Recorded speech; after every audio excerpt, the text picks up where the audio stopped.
Síntese bíblica dos profetas maiores, a síntese do livro de Daniel.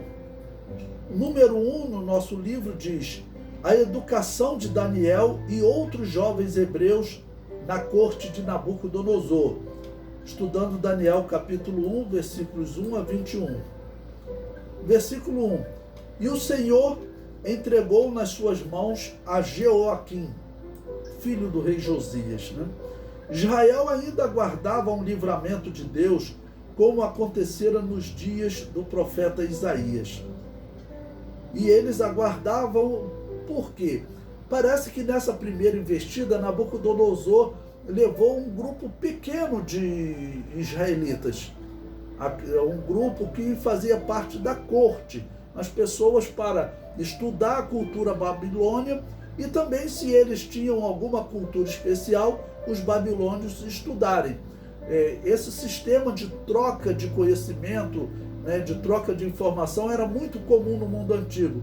Diz a história que Alexandre Magno, nas suas conquistas, ele levava filósofos e cientistas, Sabemos que entre os gregos haviam já muitos homens que eram mais do que filósofos, homens que faziam realmente experimentos, considerados aí os primeiros cientistas. Certamente havia esperança nas escrituras que diziam: operará Yahvé por nós, porque para com Yahvé nenhum impedimento há de livrar, com muitos ou com poucos. E é claro, Deus havia livrado Israel em muitos momentos. Mas Deus não opera onde domina o pecado. Israel não se afastou do pecado, logo Deus afastou-se deles. Oséias, há cerca de 60 anos, havia alertado: ai deles, quando deles me apartar. Oséias capítulo 9, versículo 12. Porque Deus já vinha anunciando há bastante tempo que ele iria punir o reino do sul, Judá e Benjamim, assim como havia punido o reino do norte. As 10 tribos do norte foram levadas cativas para a Síria. E Estevão confirma no Novo Testamento que Deus se afastou e os abandonou. Mais tarde, Deus anunciou diretamente ao imperador Nabucodonosor o seu domínio. Está relatado em Daniel, capítulo 4, versículo 17, que diz: esta sentença é por decreto dos vigiadores, e esta ordem por mandado dos santos, a fim de que conheçam os videntes que o Altíssimo tem domínio sobre os reinos dos homens, e os dá a quem quer, e até aos mais baixos dos homens constitui sobre eles. Então, todos os reinos que se levantaram, eles foram permitidos por Deus. Eles não foram levantados por ordem de Deus, predestinados por Deus, como ensinam alguns, mas permitidos por Deus. Pelo plano de Deus, o reino que era para governar o mundo era o reino de Israel. Davi, ele conseguiu dividir o mundo em 3 reinos, cerca de 450 anos antes de Daniel. Ele conseguiu dividir o mundo entre o Egito, Israel e a Babilônia. Ele deixa um reino bem extenso para seu filho Salomão. Mas, infelizmente, o reino entrou em intrigas, divisão, e enfraqueceram, aí se desviaram. Assim, Deus permitiu que Nabucodonosor acabasse por oprimi-los. Ainda no versículo 1 está escrito: e uma parte dos utensílios da casa de Deus Nabucodonosor também levou para a Babilônia. Não são mencionados aqui quais utensílios foram levados por Nabucodonosor. Alguns defendem que a Arca da Aliança teria sido levada e se perdido na Babilônia. Cerca de 70 anos depois, após essa leva de cativos, o corregente Belsazar, em meio a um grande banquete, Daniel 5:1, e muita bebedeira, mandou que trouxessem os utensílios de ouro que foram tirados do templo da casa de Deus, que estava em Jerusalém. e beberam neles o rei, os seus grandes, as suas mulheres e concubinas. Nesse momento, é feita referência ao castiçal, que era uma das 7 peças do tabernáculo. A mão que aparece escrevendo, Mene, Mene, Tekel, Farzim, aparece escrevendo sobre o castiçal. É provável que outras peças estivessem presentes, mas só o castiçal foi citado.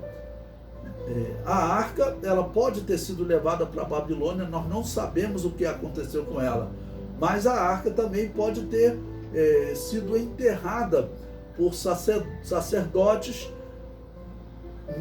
no templo, em algum local ali do templo, na parte subterrânea. Alguns judeus acreditam até hoje que eles possam encontrar a arca a qualquer momento. Versículo 3 diz: trouxesse alguns dos filhos de Israel. Quando as 12 tribos de Israel se dividiram em 2 reinos, nos dias de Roboão, o termo reino de Israel passou a ser usado para descrever as 10 tribos do norte. O cativeiro assírio, que levou as 10 tribos do norte, e agora o cativeiro babilônico, que leva as 2 tribos do sul, encerram essa divisão, fazendo com que os filhos de Israel descreva todas as tribos, sem distinção, de estar falando das 2 do sul ou das 10 do norte. Por que isso? Porque o termo Israel passou a ser usado para descrever as 10 tribos do norte. Ele é sempre referenciado como Reino do Norte ou Reino de Israel. E as 2 tribos do sul são referenciadas como Reino do Sul ou Reino de Judá. Esse versículo 3, se você puder abrir em sua Bíblia, ele faz uma referência especial para nós. Ele diz: e disse o rei a Aspenaz, chefe dos seus eunucos, que trouxesse alguns dos filhos de Israel e da linhagem real e dos nobres. Então Daniel, ele seria ou da linhagem dos nobres ou da linhagem real. Nós não temos detalhes sobre isso, se Daniel ele era um descendente de Davi, ok? Porque tinham os descendentes de Davi através de Salomão, que é a linhagem que vai estar governando, mas Davi teve muitos filhos. Todos eles faziam parte da linhagem real. Por exemplo, Lucas, quando vai citar a genealogia de Jesus, nós acreditamos seria a genealogia de Maria, Lucas, ele cita um filho de Davi chamado Natã. E dá para observar que a genealogia de Mateus é completamente diferente da genealogia de Lucas. Então, alguns falam que Daniel era descendente de Davi, nós não temos como comprovar isso. No versículo 4, ainda do capítulo 1, diz: a fim de que fossem ensinados nas letras e na língua dos caldeus. Os jovens da família real e dos nobres deveriam receber os ensinos dos caldeus. Não é dito se Daniel pertencia à família real ou aos nobres. A família real vivia em guerra e estava corrompida. Os ricos e nobres exploravam os pobres. Daniel foi criado em meio a essa corrupção moral, mas manteve o seu caráter correto. O propósito dessa transmissão de cultura era ampliar o seu domínio. Essa prática é comum até os dias de hoje. Lembremos que após a Segunda Guerra Mundial, os Estados Unidos determinaram, entre outras coisas, que o inglês fosse o idioma universal para relações comerciais. E também eles levaram alguns alemães. Os cientistas alemães foram levados para os Estados Unidos. Um dos cientistas alemães de maior destaque foi aquele que colaborou para que os Estados Unidos entrassem nas viagens espaciais. O versículo 17, ainda do capítulo 1, diz: ora, a estes 4 jovens Deus deu o conhecimento e a inteligência em todas as letras e sabedoria. Mas a Daniel, Deus deu entendimento em toda visão e sonhos. Todos os 4 fiéis servos de Deus receberam bênçãos. Daniel, porém, recebeu também dons espirituais, que eram a capacidade de discernir e interpretar visões e sonhos. Veja que, claro, eu não estou falando de dons espirituais aqui como no Novo Testamento, mas o dom de visão, o dom de interpretar sonhos, essa sabedoria é um dom espiritual. Dom significa uma dádiva, e é claro que essa é uma dádiva espiritual. No versículo 20,